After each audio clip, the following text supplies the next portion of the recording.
Hey guys, today is on a nuance regarding anosognosia, and it also happens today to be a viewer especial. But before we get to the viewer especial, please allow my brief prelude. I've conveniently recorded it for our mutual comfort, our mutual convenience, and of course, our mutual luxury. I don't know what that means, but you get the gist. It goes like this. Hello there, my name is Robert Francis. You've stumbled on my Unconquering Schizophrenia YouTube channel, where me and the bird... Mike the Bird. That's right. We talk schizophrenia. We do. This is the cut of my jib right here for reasons of my medical confidentiality. I'm a licensed clinical social worker times 15 years. That's a lot of That's gabbing a lot of and gabbing and chatting. chatting. Surely is. I've been diagnosed with schizophrenia for a score 5 and 1, and that puts a little gray fleck in my beard. That's okay. Thank you for joining me on my channel. Now to topic. So if somebody has I was asked by a viewer to talk about the art of joining somebody in a delusion and why would you do that.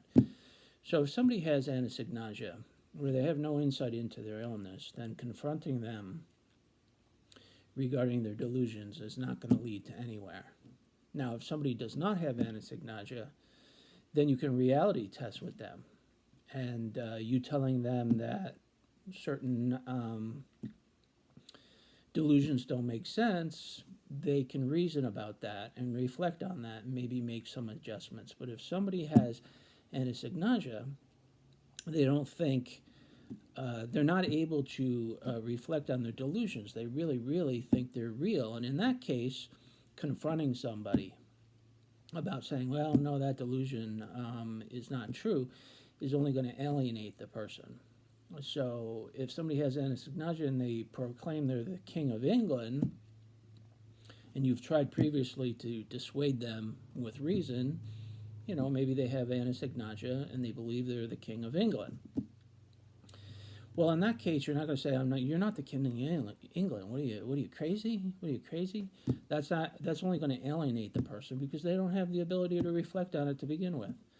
So in that case, you want to assess for distress, acute distress. So I would say, oh, how's that going, being the King of England? How are your subjects?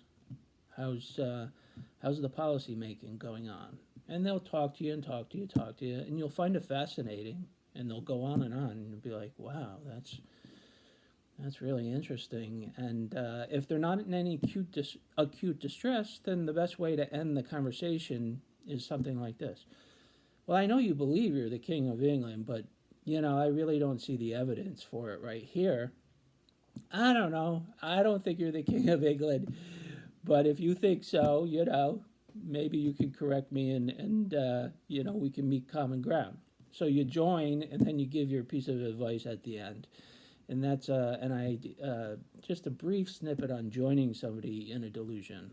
First, you want to see if they're in distress. And if they are in distress, you can go into the delusion with them. That's what is causing you the distress within the delusion. It's complicated, it's tricky, but that's just an intro. It was a viewer asked me, how and why would you join somebody in a delusion? And it all revolves again around the riddle of the Sphinx, that being anosognosia. Anosognosia is always the key to understanding schizophrenia very well. Well, I've gone long in the tooth today. Thank you ever so much for the viewer request, and we'll see you next time.